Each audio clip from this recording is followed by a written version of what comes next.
Assalomu alaykum, aziz do'stlar, hurmatli kasbdoshlar.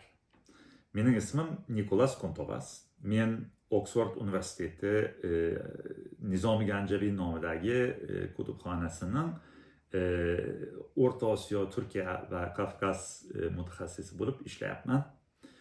Ayni paytda bu yerda Oksford universiteti talabalariga zamonaviy o'zbek tili va eski o'zbek tili, ya'ni chig'itoy tili bo'yicha dars qilyapman.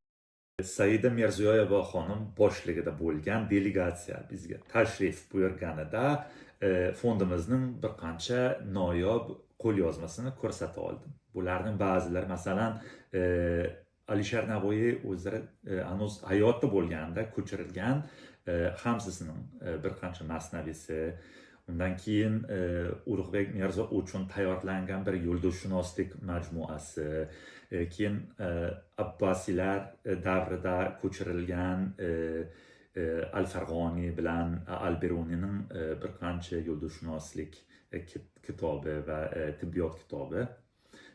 Bular menimcha mehmonlarimizga juda katta taassurot qoldirdi. Alisher Navoiy nomidagi O'zbek tili va adabiyoti universiteti bilan hamkorlik qilib quyidagi ishlarni ham qilishga kelishdik. Birinchi, bu yerda o'zbek tilini o'qigan o'quvchilarimizni, ya'ni Oksford o'quvchilarini O'zbekistonga yozgi maktabga yuborish.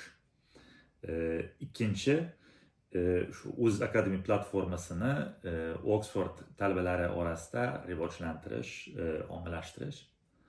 Va uchinchi, O'zbekiston olimlari bilan Oksford olimlarining orasidagi munosabatlarni kuchaytirish.